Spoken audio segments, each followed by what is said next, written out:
ഇന്ന് തന്നെ ഡൗൺലോഡ് ചെയ്യൂ. കാണൂ നിങ്ങളുടെ ഫേവറേറ്റ് ഷോസ്.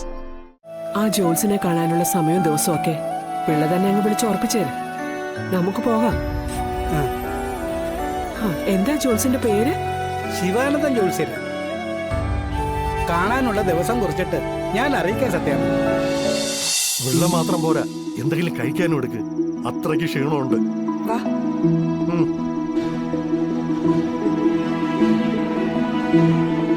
ഓ, വീട്ടിലെത്തിയപ്പോഴാണ് ആശ്വാസമായി.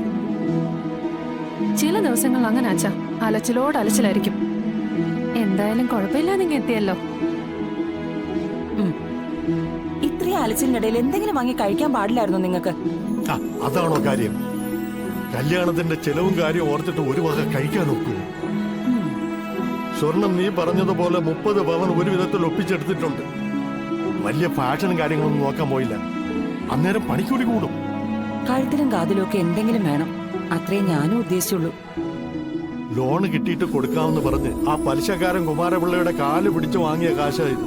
എത്ര മുദ്രപത്രത്തിൽ ഒപ്പിട്ട് കൊടുത്തെന്ന് എനിക്ക് ഇപ്പോഴും നിശ്ചയമില്ല. അല്ലച്ചാ, ലോണിന്റെ കാര്യം എന്തായി? കല്യാണത്തിന്റെ തലേന്നെങ്കിലും ലോൺ കിട്ടുമോ? പാർട്ടിക്കാരെ മുഴുവൻ കണ്ട് പറയിപ്പിച്ചു. ഇനി ആ ചെല്ലപ്പ സാറിനെ കൂടി ഒന്ന് കാണണം. പുള്ളിക്കാരന് സൊസൈറ്റിയിൽ നല്ല പിടിപാടാ, ബോർഡ് മെമ്പറും കൂടിയാ. അല്ല മോളെ, ഇങ്ങനെ നിന്നാലെങ്ങനെ? അമ്മയാ വാങ്ങിയ ആഭരണങ്ങളെല്ലാം ഒന്ന് കാണിച്ചു കൊടുക്ക്. അവളുടെ മനസ്സിലുള്ള ഡിസൈനൊക്കെ തന്നെയാണെന്ന് അവളൊന്ന് നോക്കട്ടെ.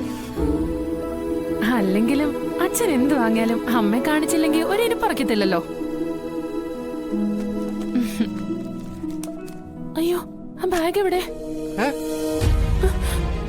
അതെന്നോടാണോ ചോദിക്കുന്നത്? മോളെ, നീ ആ ബാഗ് തോളി തൂക്കിയിട്ടുണ്ടല്ലേ നീ നടന്നത്? ശരിക്കും നോക്ക്. ഓ, ദേ അവിടെ നോക്കിയേ.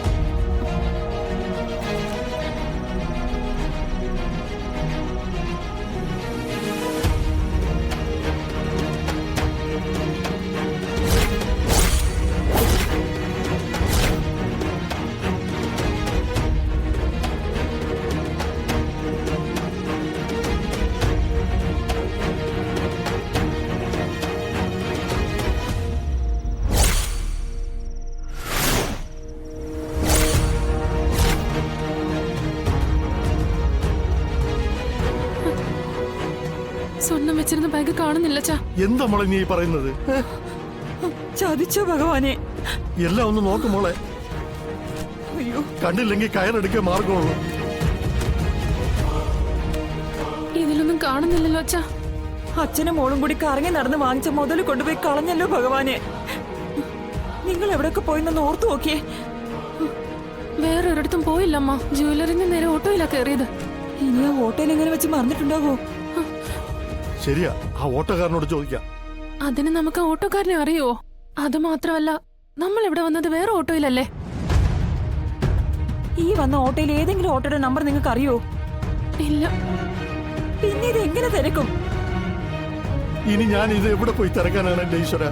പലിശക്കെടുത്ത കാശ. 4-5 ദിവസം കഴിഞ്ഞ കല്യാണമാ. മരിക്കല്ലാതെ വേറെ ഒരു മാർഗവും ഉണ്ടാവില്ല. അച്ഛാ, നമുക്ക് ജ്വല്ലറിലൊക്കെ ഒന്ന് വിളിച്ചു വെച്ചാലോ? അവിടെ നിന്ന് എടുക്കാൻ മറന്നു കാണുമെന്ന് വെച്ചോ. എങ്കിൽ പെട്ടെന്ന് വിളിക്കുമ്പോളെ. ആ, വിളിക്കേ.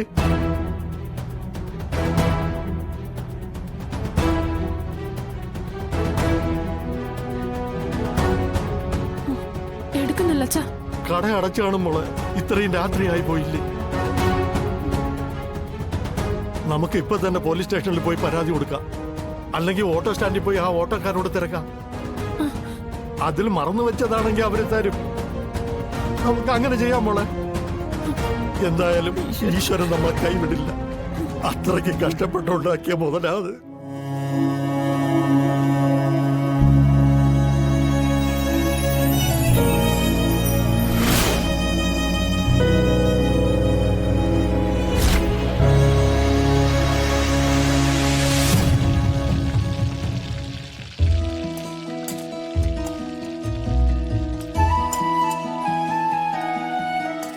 സത്യാമ്മയെ സ്വപ്നം കണ്ടത് പുലർച്ചെയാണോ?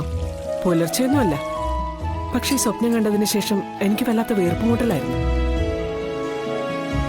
പുലർച്ചെ കാണുന്ന സ്വപ്നം ഫലിക്കുമെന്നാ. പക്ഷേ ഇത് രാത്രിയല്ലേ?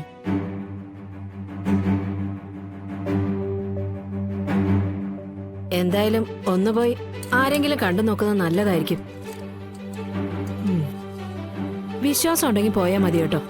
ഇങ്ങനെയുള്ള കാര്യങ്ങൾ ആരെയും അടിച്ചേൽപ്പിക്കാൻ പാടില്ലെന്നാ പറയുന്നത്. വിശ്വാസമൊക്കെ ഉണ്ട്, പക്ഷേ ഇതിപ്പോ എവിടെ പോയി നോക്കാനാ? നല്ല ജ്യോത്സ്യന്മാരാരെങ്കിലും ഈ ചുറ്റുവട്ടത്ത് എവിടെയെങ്കിലും ഉണ്ടോ? ഉണ്ടോന്നോ? എത്ര പേര് സത്യാമ്മയ്ക്ക് അറിയണം? എന്തിനോ ചേർക്കാനായി രസകദളി പഴം വേണോന്ന് പറഞ്ഞില്ലേ? അത് ഇന്നലെ പറഞ്ഞതല്ലേ? ആവശ്യം കഴിഞ്ഞോ? ഉം. ആ, കഴിഞ്ഞെങ്കിൽ നാളെ രാവിലെ പുട്ടിനെടുക്കാം. വീട്ടിലുണ്ടായതാ. ആ, ഇനി സത്യാമ്മ ചോദിച്ച ജോത്സ്യന്റെ കാര്യം പറയാം. ആള് വലിയ കേമനാ, ശിവാനന്ദൻ ജോത്സ്യര്.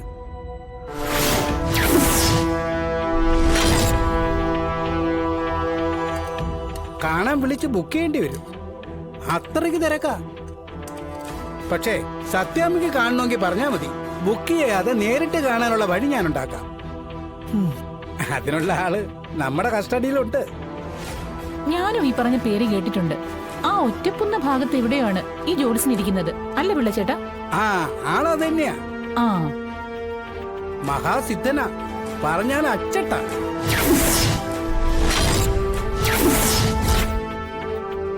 അതുകൊണ്ടാ ആൾക്കാർ കൂട്ടത്തോടെ പോണത്. എന്നാ പിന്നെ നമുക്കൊന്ന് പോണം. ആ. കുറെ നാളായി ഒരു സമാധാനവും ഇല്ല, പ്രശ്നങ്ങൾ ഒഴിഞ്ഞിട്ടുള്ള നേരവും ഇല്ല. എന്തെങ്കിലും ചെറിയ ചെറിയ ദോഷങ്ങളാണെങ്കിൽ പരിഹാരങ്ങൾ ചെയ്തങ്ങ് മാറുന്നെങ്കിൽ മാറട്ടേന്നേ. സത്യാമേ, പിതൃക്കളുടെ കോപം ഉണ്ടാകുമ്പോഴാ ഇങ്ങനെ വീട് വിട്ട് ഒഴിയേണ്ടി വരുന്നത്. ആത്മാക്കൾക്ക് നിത്യശാന്തി കിട്ടുന്നില്ലെങ്കിൽ പിന്നെ അവർ നമുക്ക് സ്വസ്ഥത തരുമോ? ഇല്ല. നമ്മളെങ്ങനെ നാട് തോറും ചുറ്റിക്കറക്കിക്കൊണ്ടേയിരിക്കും. കർക്കിടക മാസത്തിലെ ബലിതർപ്പണമൊക്കെ ആൾക്കാർ ചെയ്യുന്നത് എന്തിനാ? ഇങ്ങനെയുള്ള ദോഷങ്ങളൊക്കെ മാറി കുടുംബത്ത് ശാന്തിയും സമാധാനവും ഉണ്ടാവാനാ. എന്നാ പിന്നെ ഇനി ഒട്ടും വൈകിക്കണ്ട. ആ ജോൾസിനെ കാണാനുള്ള സമയവും ദിവസവും ഒക്കെ പിള്ള തന്നെ അങ്ങ് വിളിച്ച് ഉറപ്പിച്ചേര്. നമുക്ക് പോകാം. എന്താ ജോൾസിന്റെ പേര്? ശിവാനന്ദൻ ജോത്സ്യര്. കാണാനുള്ള ദിവസം കുറിച്ചിട്ട് ഞാൻ അറിയിക്കാൻ സത്യാണ്. ശരി. ശ്യാമേ, റെഡിയായില്ലേ? വരുന്നു. ആ മോനെ, ചായ. ഏത് ക്ഷേത്രത്തിലാ ബലിയിടാൻ പോകുന്നത്? അമ്മയുടെ നാട്ടിൽ തന്നെ ഇടുന്നതാ നല്ലത്. അങ്ങനെയുള്ള ദോഷങ്ങൾ വല്ലതും ഉണ്ടെങ്കിൽ അതങ്ങ് മാറിപ്പോവുകയും ചെയ്യും. അല്ല, രാവിലെ തന്നെ നിങ്ങൾ എങ്ങോട്ടാ? അത് രോഹിത്തിന്റെ അമ്മ പത്മാവതിയുടെ ആണ്ട് ദിവസം അവർക്ക് ബലിയിടാൻ പറ്റിയില്ലല്ലോ. അതിന് ഇന്നവര് നാട്ടിലെ ക്ഷേത്രത്തിൽ പോയി ബലിയിടാൻ പോവുക. അപ്പ എന്നെ കൊണ്ടുപോകുന്നില്ലേ? പപ്പിമോള് പോയാൽ എങ്ങനെയാ? ദേ, നമുക്ക് ഇന്നൊരു യാത്രയുണ്ട്. യാത്രയോ? അതെ, ഞാനും സത്യയും വിഷ്ണുട്ടനും കൂടി ഒരു ടൂറ് പോകുന്നുണ്ട്.